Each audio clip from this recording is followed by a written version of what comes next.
Hello, welcome to What the Feminine, where we will show the world how to have crucial, nuanced conversations and how healthy feminine and masculine embodiment are the gateway to global healing.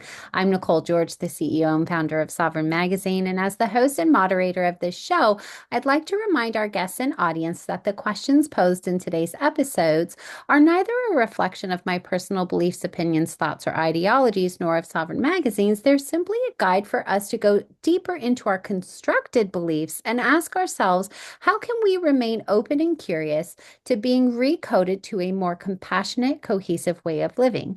The content in this episode could contain references to topics and difficult subject matter that may be triggering for you, so please honor yourself and your inner knowing. Our show is never a substitute for any professional guidance, so always please seek guidance from a certified professional. Now let's get to the show. We have Muslimah Tobias today on here with us, and she is a certified holistic wellness and spiritual embodiment coach. And she's also known as the spiritual awakening catalyst with over 20 years of studying holistic nutrition, advocacy, and research. Using intuitive coaching, she brings a multidimensional approach that weaves together mindset, quantum healing, spirituality, nervous system regulation, and somatic practices together. She's also the founder of the Soul Print Collective, a global sanctuary for unmasking truth and embodying wholeness.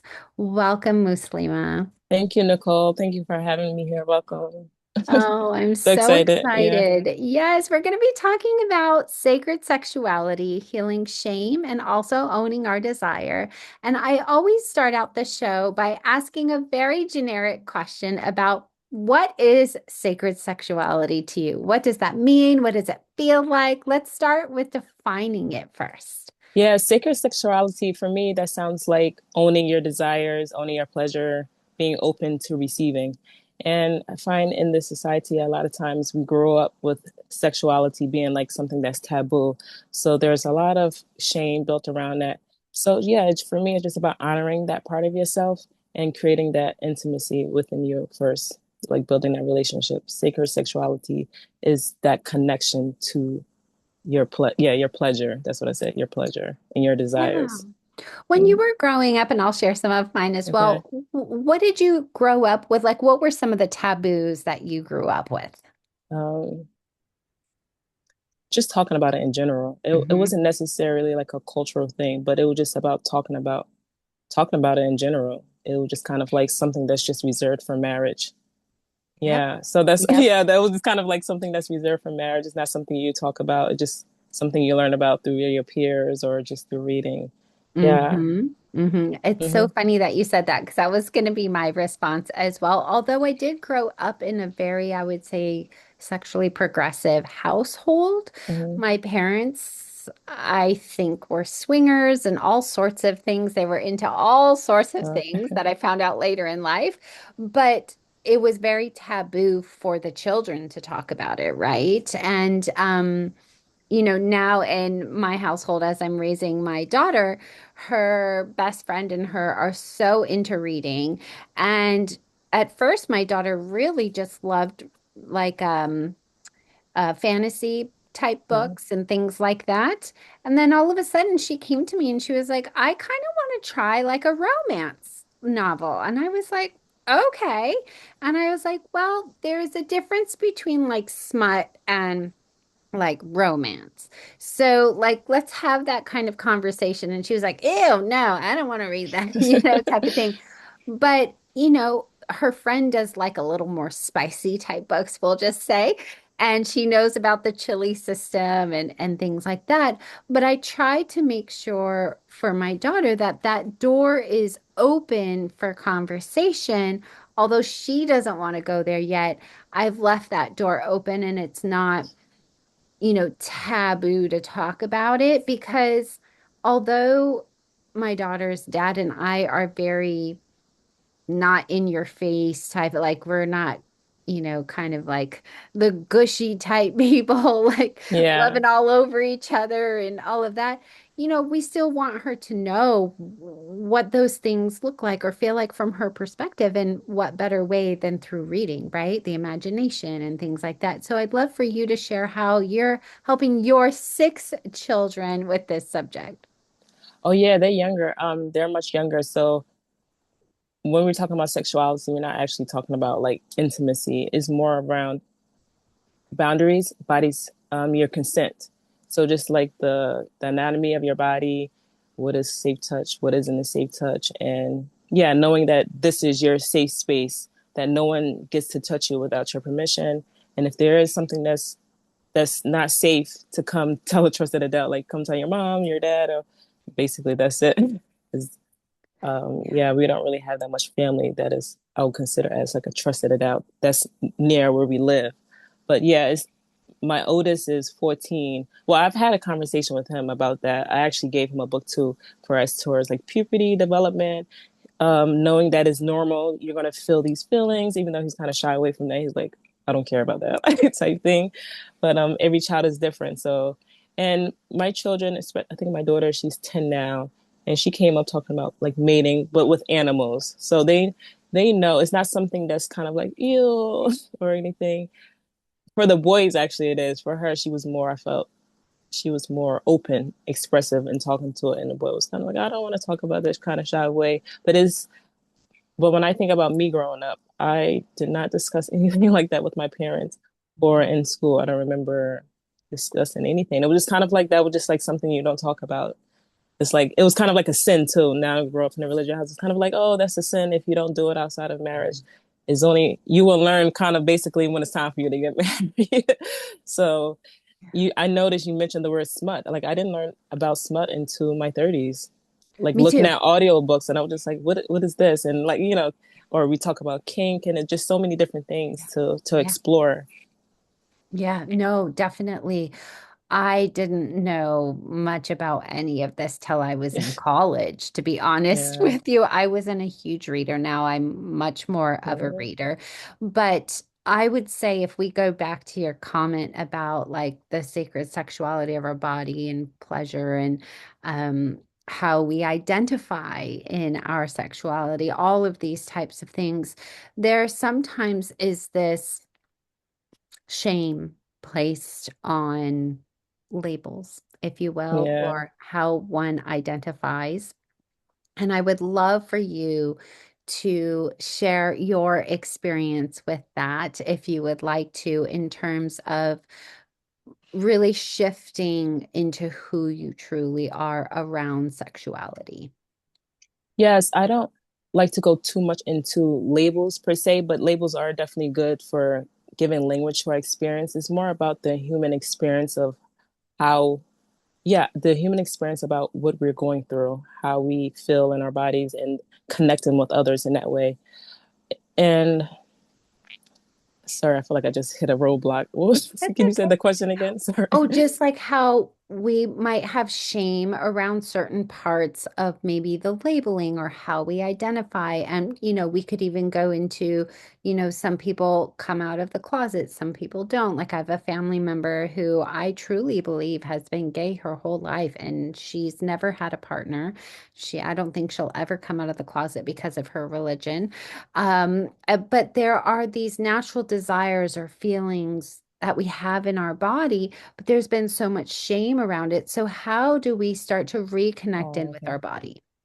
Oh, yeah, I see what you're saying. Yeah, a lot of things come to because we talk about religion or culture. And so not only was just sexuality itself was just kind of taboo. So now if you're going deeper into sexual labels, there's no there's no coincidence that that is shame too is even shamed even deeper because usually a lot of things is based on like this binary woman and male and people forget about like all of the nuances inside of there and people usually just fear what they don't know, so that's kind of where a lot of the shame comes from. It's kind of like I don't know that experience, especially if like say you are identifying as one type of sexuality and your child is identifying something else.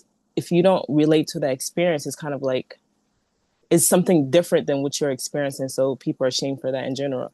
Like whether it's that's your sexuality or not, people usually are just shamed for different quirks and personality traits.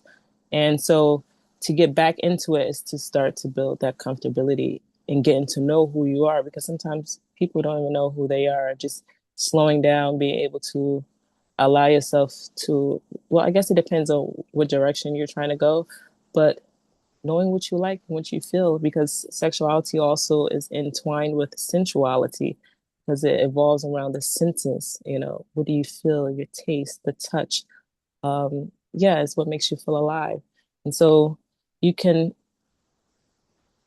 there's so many different things that you can be aroused from, as far as in life.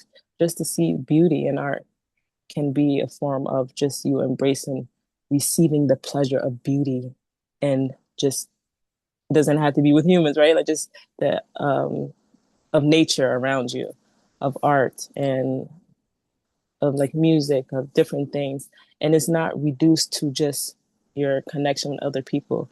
I think if we look at it like that, exploring sexuality outside of just connection with the humans, but like with Earth too, in general, and just your surroundings, that sacred sexuality is just the beauty of pleasure and desire, receiving it no matter in which way it comes to you.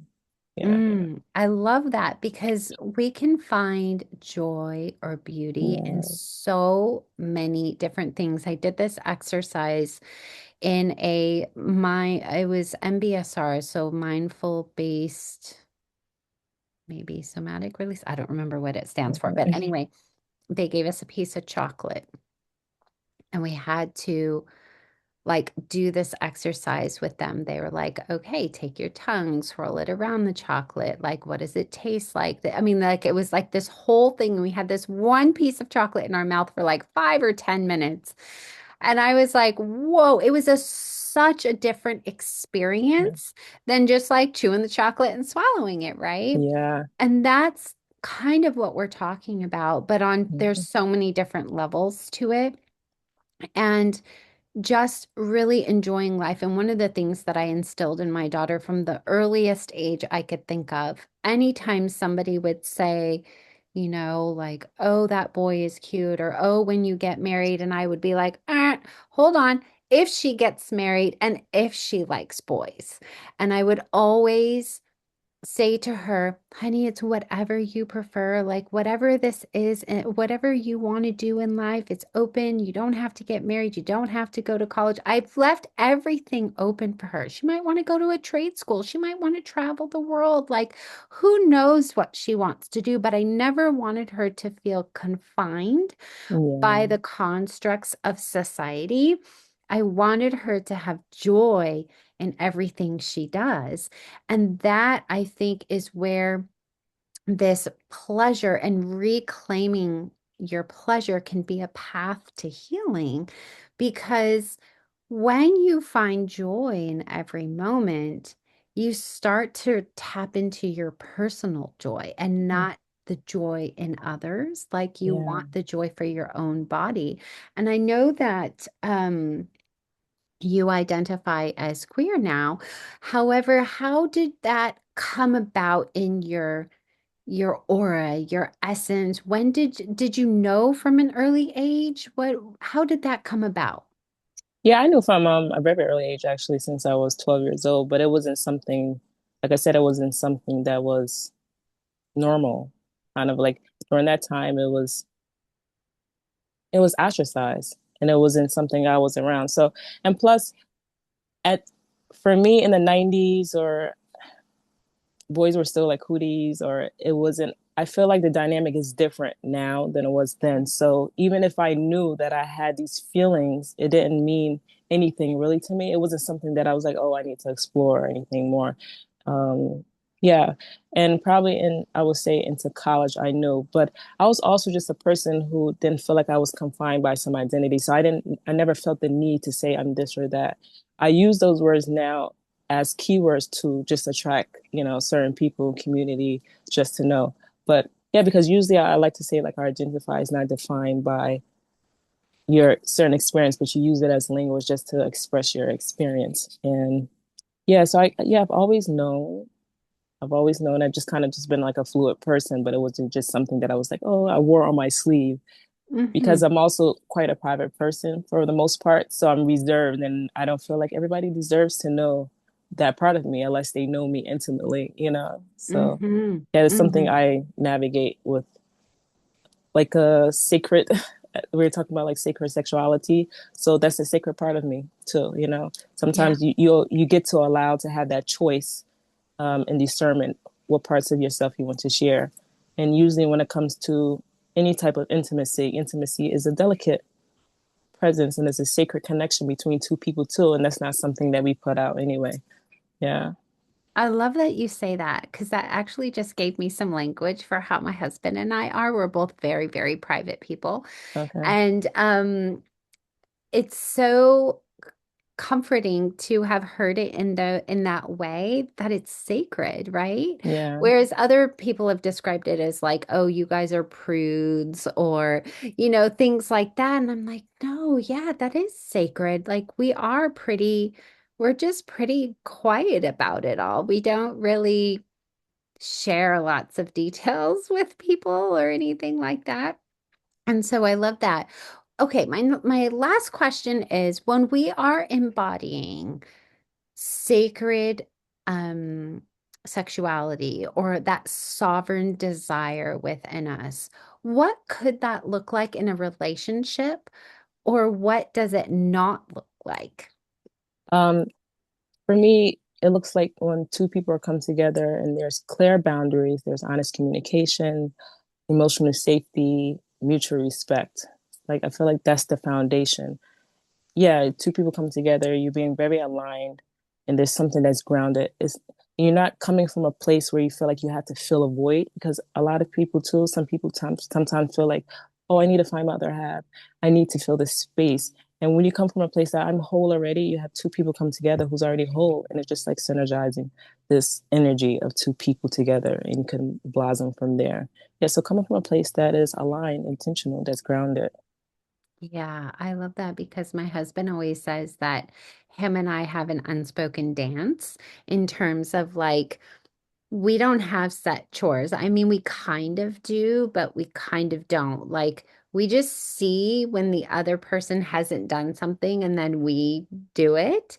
And we just have this like dance that we just don't really talk about. I mean, we do if things get out of whack or whatever, but like I notice if he doesn't unload the dishwasher, then I'm like, oh, wow, he must have been really, really busy this morning because that's kind of his job. But it's not a thing where I'm like, you didn't do your job this morning. Like, why didn't Yeah, you unload the dishwasher? It's this dance where I'll unload it. And then if he sees that the dishes are still there, he'll load it later or whatever, right? And so we yeah. have this unspoken dance together. And I think when you are in a, sacred relationship, there is this energetic feeling together Mm, of connectedness that doesn't need to be spoken. And so the other day I texted my husband, I got this nudge. And I've never texted him this before. I said, I love our life and I love you. That's what I texted him. I just mhm. got this nudge. I texted it to him and he texted me back and he said, you scare me. He said, I just said that exact sentence to myself 10 seconds ago. And I was like, Yeah. see, babe, we're connected. And he's like, yep, we are.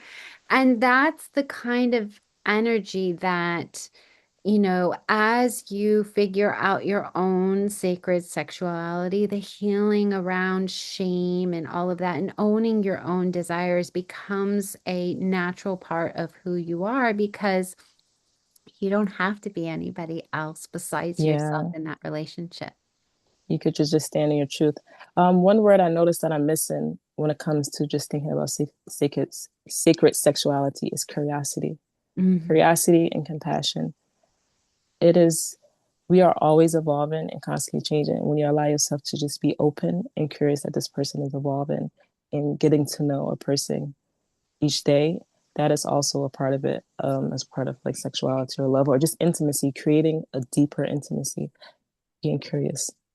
I love that because my husband always corrects people when they say, well, they're not the person I married. And he's like, as they shouldn't be. Yeah. Oh, Like, yeah. that was however many years ago. Like, I'm really glad that my wife has evolved into a new person because I don't know if I'd want to be with that old person because she hasn't evolved and grown with me, right? And I think that's a fallacy that people have is thinking that they're going to stay this young person who had these certain values and thoughts, or let's say the partier or whatever. Like, as we evolve together, we are going to shift and change into a new sacred space together, if you will. Yeah. Yeah, I find a lot of the fallacies and like the limited beliefs around sexuality or just relationships in general is from like movies, Disney movies, or just systems that we have this one forever person. Like everything is limited. And when we open that box, it's like there's so much beauty and love out there. First in yourself first, right? That relationship of love within yourself, but all around you that sometimes you might not have this one person forever to just experience who that person is in the now. That maybe they're in this part of your season for life and you'll have someone else for another season of your life as you're growing. To don't feel consumed with like, oh my gosh, I have to have just one person. Like to release the attachment, that's the word. We have a lot of attachments to just forever. And when we release that, we are not even going to be here forever ourselves, to Yeah. just when you release that attachment, I feel like that's where a lot of the peace come from, and that's where you allow yourself to feel safe, and it kind of you feel safe to open your sexuality to within yourself and others. To allow yourself to experience that within yourself first, because a lot of times we don't have that. We have a disconnection of that sexuality from ourselves, and we automatically want to just open ourselves to others. So if you don't even know what your own wants and needs, you're allowing this other person to define it for you. And then so when you get to a point where you start to reconnect to yourself and now you know your needs and wants, now there's this connection between you and that person. We usually do it the other way around. Let's find somebody else to explore my sexuality. You have to explore it within you. Intimacy starts within you first. Yeah. What a beautiful way to end our conversation because that is 100% right. We look for that outside of ourselves when we need to start looking on the inside and defining it for ourselves before we go Yes. seeking it. Well, thank you so much for being here today. If you've enjoyed this conversation or you want to connect with Muslima, she's in our community, community.sovereign-magazine.com. All her details are in the show notes. You can definitely work with her in the Soul Print Collective. It is Yes. absolutely amazing. Thank And we'll see you on the next What the Feminine. Thank you so much for being here today. thank you for having me. Hi, Nicole.